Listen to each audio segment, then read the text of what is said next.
भोले जी और माता पार्वती जी के कमल चारों में गोड़ छुके गोड़ लागतानी हमार प्रणाम स्वीकार होके। माँ के 64 रूपों में गोड़ छुके गोड़ लागतानी हमार प्रणाम स्वीकार होके।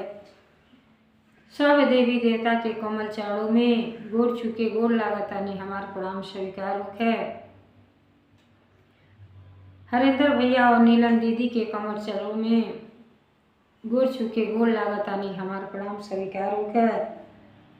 सब गुरु भाई बहिना के कमल चारों में गोड़ छुके गोड़ लागतानी हमार प्रणाम स्वीकार होके। तो देखिए गुरु भाई बहिना, हम भोले जी के बहुते सुंदर चर्चा आप लोगों के बीच में लेके आयल बनी। चर्चा कथा ही आप लोग मन से सुनब और ध्यान से सुनब। कथा के आधा अधूरा कबो नहीं सुने के चाहे, काहे खातिर आधा कथा सुनब तो ये भोले जी और माता पार्वती जी के चर्चा है। तो भोले जी और माता पार्वती जी के चर्चा कबो आधा अधूरा ना सुनल जाला। अपने पिताजी और माता जी के अपमान न करो, कथा के पूरा सुनो। पूरा कथा सुनो तो आप लोगन के कथा के रहस्य के बारे में पता चली और आनंद भी आई।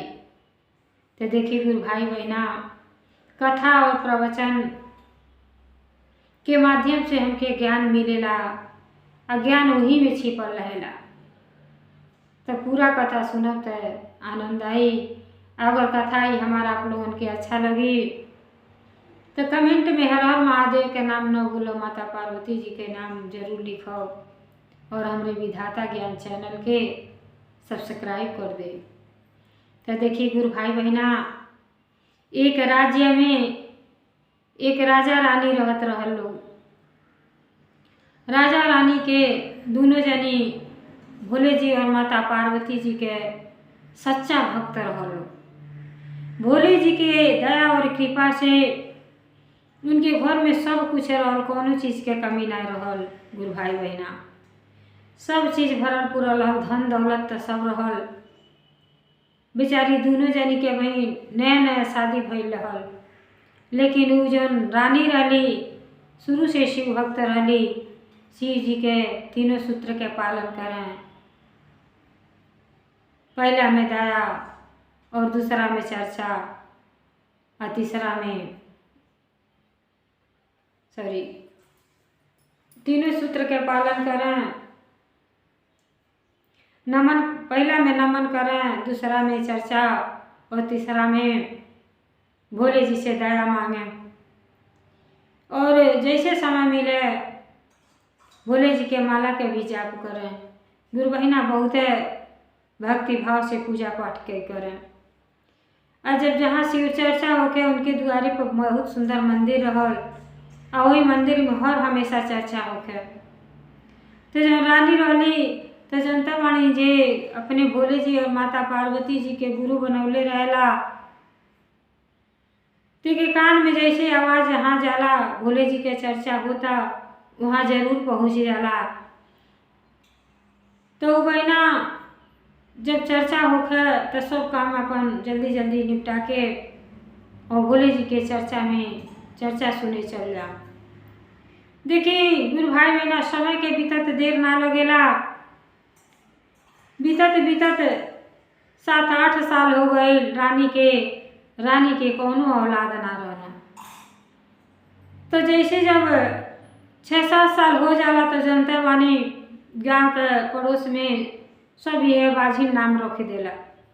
और बेचारी जब शिव चर्चा में जा रास्ता में जे भी देखे के हमार आज तरी बजनी के मुँह देख लेनी, दिन भर अच्छा दिन ना जाई।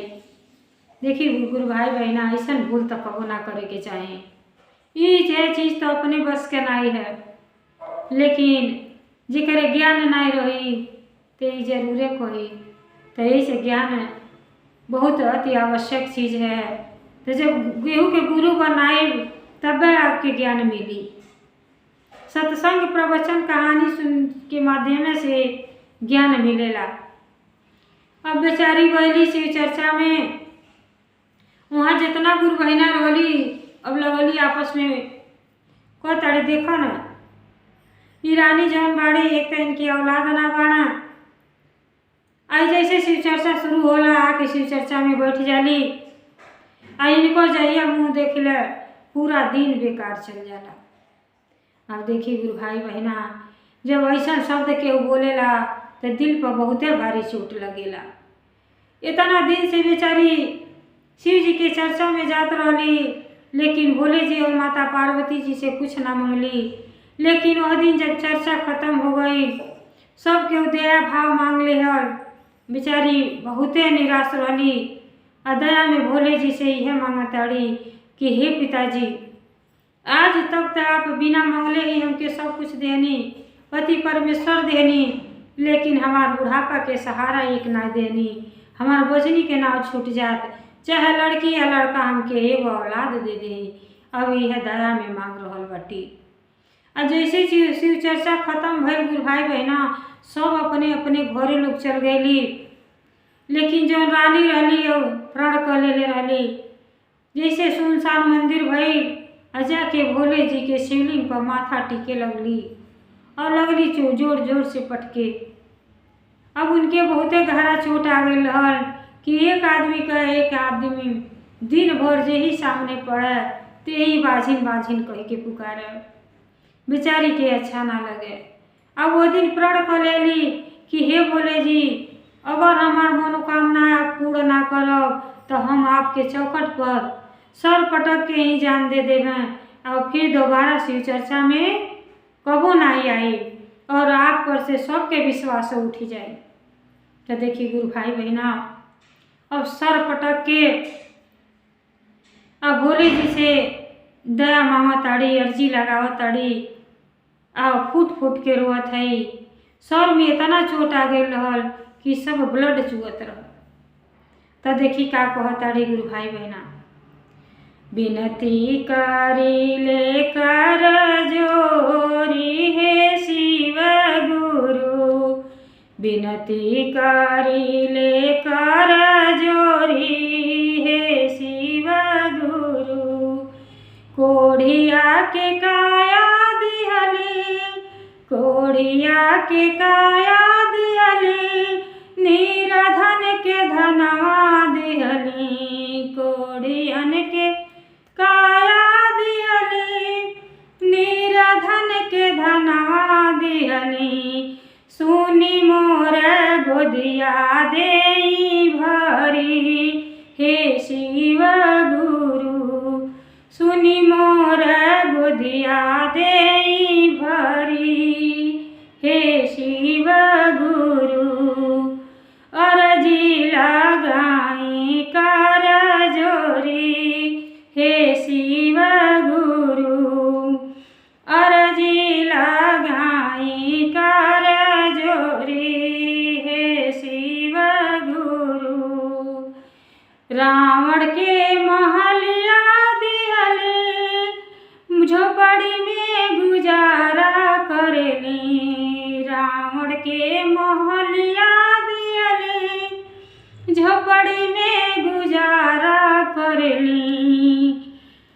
दानी में हई महादानी हे शिव गुरु, दानी में हई महादानी हे शिव गुरु।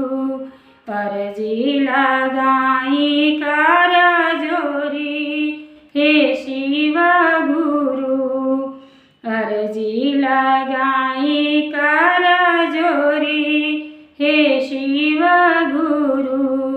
हमरो विपतिया करी दूर हे शिव गुरु, विनती करी ले कर जोरी हे शिव गुरु, विनती करी ले कर जोरी हे शिव गुरु।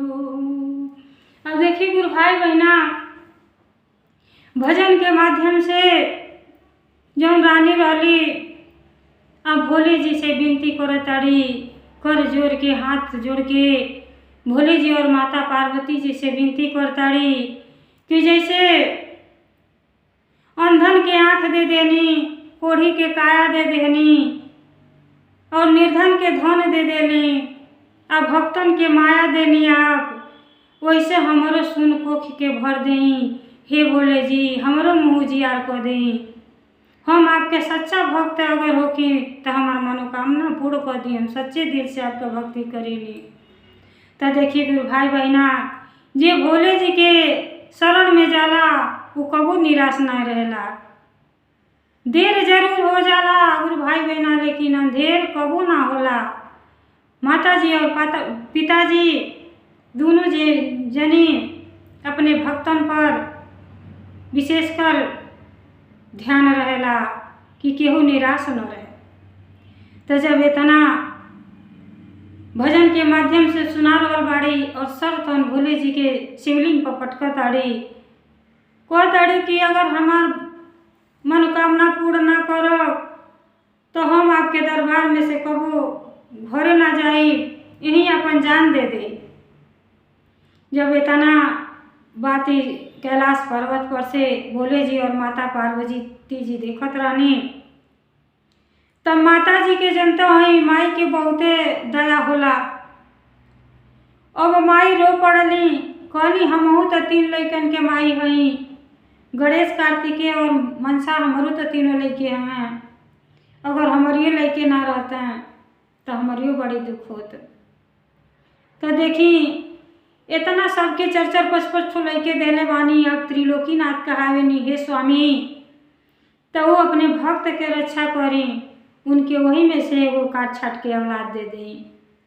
अब माता जी पिताजी से आग्रह कर रहल बानी कि हे स्वामी मदद करी, न तो रौरे चौकट पे अगर वो प्राण त्याग दी हैं तो बहुते भारी अपमान हुई कि आप रक्षा ना कर पौनी अपने भक्त के। तब भोले जी कहतानी कि हे देवी हम कहाँ से दें, उनके नसीब में औलाद लिखल नहीं बाटे। कहले कुछ भी हम कुल बात कुछ हो नहीं सुनल चाहतानी, और आपका भक्त है, आप उनका मनोकामना पूर्ण करें। तब भोले जी कहनी कि ये तो हमारे बस के नहीं है, ये तो ब्रह्मा जी बच्चन के सृष्टि ब्रह्मा जी करेनी। कहनी जैसे होखे आप जाई और परम पिता ब्रह्मा जी से बात करें और कैसो न कैसो उनकी औलाद दे दी। तो देखिए गुरु भाई बहना, भोले जी ब्रह्मा जी के पास गए और आग्रह कैली कि देखो तानी हमार भक्त हमरे चौकट पर जान दे दी हैं, तो हमारे ऊपर से भरोसा सब पर उठ जाई, ऐसा करी कि उनकी औलाद दे दी। तो ब्रह्मा जी कहनी कि लड़का तो कौनो न कोनो रूप में तो हम दे ना सके, निकाय से उनके जीवन में लिखल नहीं है। अब भोले जी फिर वहाँ से निराश होके चल देनी। और जब रास्ते में जातानी तो जब गले में भोले जी के सर्प नाग नागिन रहेला लो और रास्ता में टगरत रहे लो, तो कहता लो कि हे भोले जी, हे पिताजी काहे वापस लौटी आईनी, का भई? कहले आप तो 3 लोग के मालिक हैं, आए के भक्त के रक्षा ना को पावतानी। अब वो नाग नागिन व्यंग बोल दिया लोग। भोले जी कहनी जब उनके नसीब में बटले नहीं बा, पहले जमाना में अगले ज़माना में वो ऐसा कोनो काम कैले ही नहीं रही अच्छा कि उनके औलाद मिले, तो कैसे हम औलाद दे दी। तो नागिन कहले कि तू इतना दयालु बाड़ू तो अपने बेटा दे दो ना। नागिन कहली ठीक बा, हम अपन बेटा तो दे दे, लेकिन खाली 6 महीना करते दे।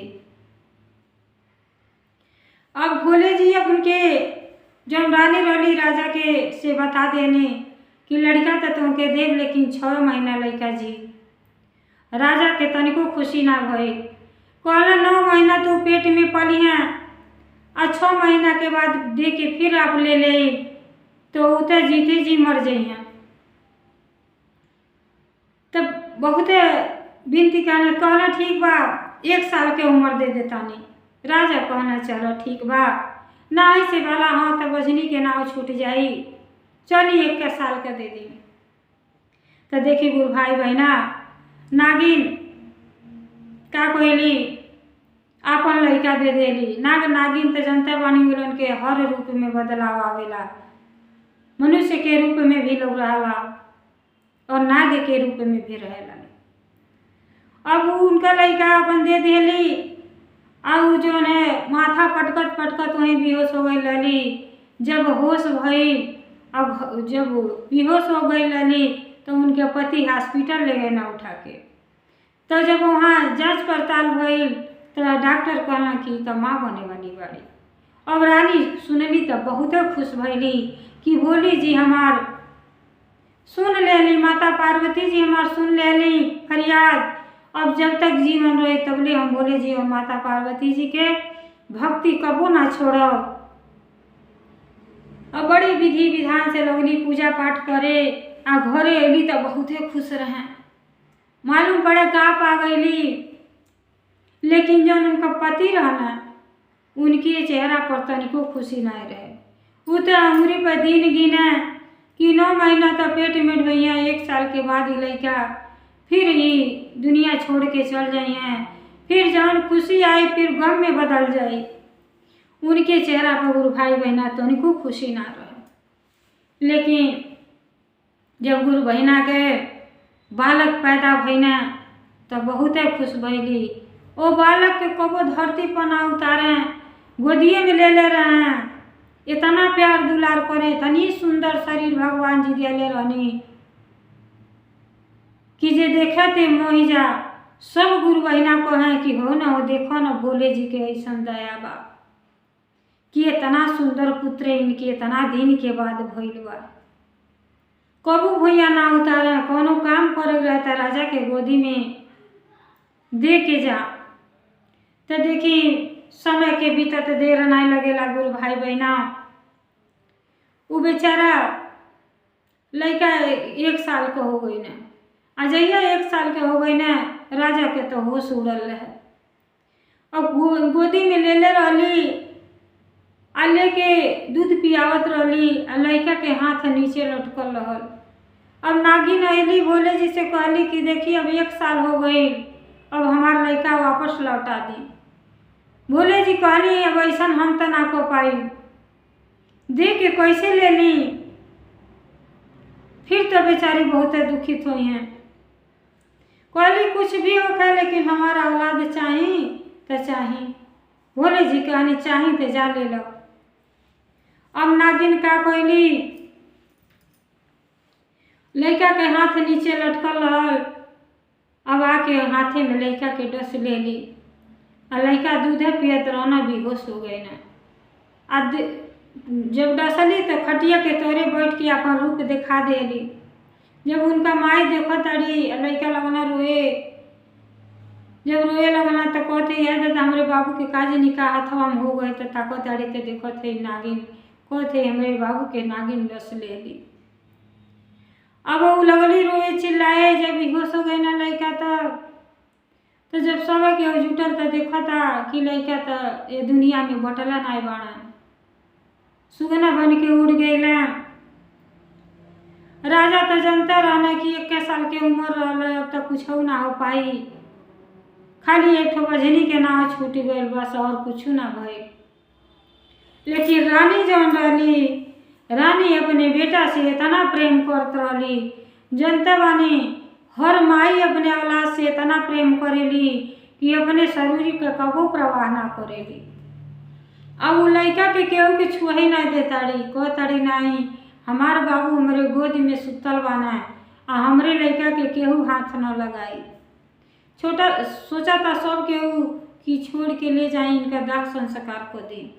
लेकिन गुरु भाई बहना वो लड़का के गोदी में से केहू के देता नहीं बाड़ी। करत करत 2-3 दिन हो गई। तो जब कैलाश पर से भोले जी और माता पार्वती जी के तो निगाह पृथ्वी पर रहेला, अपनी भक्तन पर रहेला। और माता जी उनका रोवाई देख के अपने रोवतानी और भोले जी के शरण में गईनी कहत हई ये स्वामी, अरे ऐसा औलाद का करे के आप देहनी कि दे के छीन लेहनी, कोई कैसो लड़का के जिया दी। अब सोची हमारे 3 औलाद बने, अगर ऐसा कोनो बात हो जा तो हम तो जीते जी मर जाए, तो उ माई के का दशा बा। अगर आप प्राण नहीं डालब तो सब भक्तन के विश्वास टूट जाई कि पिताजी माताजी कुछ ना को पाए। तो आप वो लड़का के जिया दी। अब भोले जी कहतानी कि हे देवी, ये हमरे बस के एकदम नहीं बा, जो ना होके लाग रहा लोके कहने, लेकिन ये तो बिल्कुल ना हो पाए। तब माता जी कहनी कि जैसे आप पिताजी हैं तो हमहू माई हई, आ हम वो माई के कबो निराश ना करब, आ उनके जान के रक्षा उनके बेटा के हम करब। तो देखी माता जी स्वयं अपन सिंहासन छोड़ देनी और वो बेटा के जान बचावे आ गईनी। और माई तो रोवत रोवत बेहोश पड़ल बाड़ी, लेकिन अपने औलाद के सीने से चपकोले बाड़ी और छोड़त नहीं थी। तब माताजी स्त्री के रूप धारण करके गईनी। उनके घरे तमाम भीड़ लगल रहल कि का कल जहाँ लड़का 3 दिन के प्राण निकलल बा, आ माई देते नहीं थी। कैसे अगर जबरदस्ती कल जहाँ तो माइए के कुछ हो जाए, तो एक के साथे 2 जीव चल जाए। अब माता जी अली और लड़का के सर पर हाथ धके लगनी सहरावे। ऐसन जैसे हाथ माता जी रखली और लड़का के शरीर में प्राण आ गई और लड़का के सांसा चले लगल। और जब सांसा चले लगल तो लड़का लगना कि हाँ क्या रोए। जब रोआई के आवाज़ आई तो उनके माई के नींद खुल गई। तो जब उनके माई के नींद खुल गई, जौने औलाद के अपने तन से रोआई ना बर्दाश्त करत रहली, इतना सेवा भाव करें, तो तुरंत आँख खुल गई और देखो तड़ी तो उनका लड़का उनके गोद में रुआत आना। तो बहुत खुश भैली, कहली कि हमार लड़का सुतल रहना है, जाग गई न, सब भोले जी के दया है, माई के दया है, और सब के वो हमार लड़का के छी हमसे दूर कर चाहत रहल है। देखिए हमार परम पिता परमेश्वर जी हमरे साथे ऐसा कुछ हो ना करो, और माता पार्वती जी हमार आके मदद करनी, हमार लड़का तो ठीक बाना।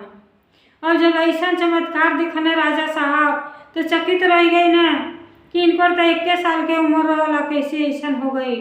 तो जैसे वो आँख मुनले रही, आँख में सपन देली माता जी कि तू मत चिंता करो, हम तोहरे बालक के रक्षा हम करब। अब वो बालक जी गई न। अब माई का कहली जल्दी झट से कहताड़ी कि बाबू के पकड़ी नहा धो के भोले जी के मंदिर में गईली और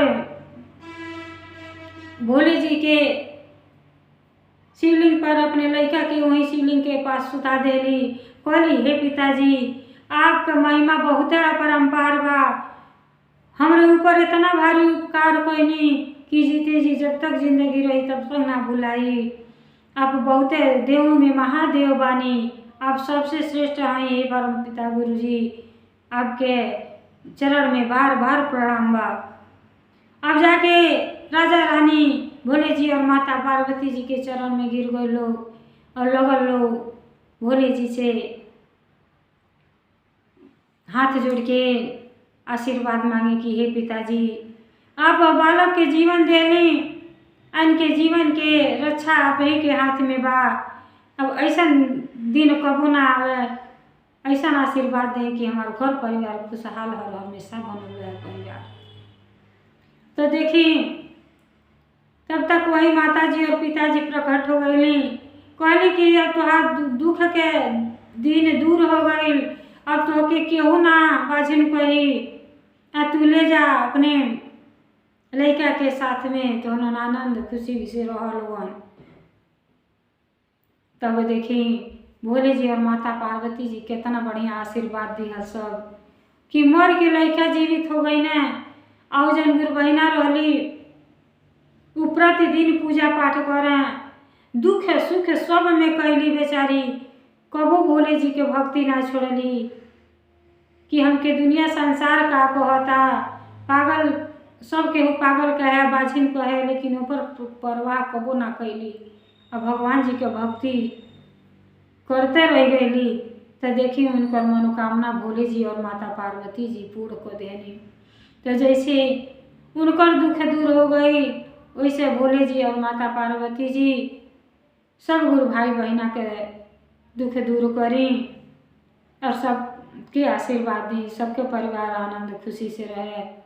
हर हर महादेव, घर घर महादेव, भोलेनाथ की जय हो।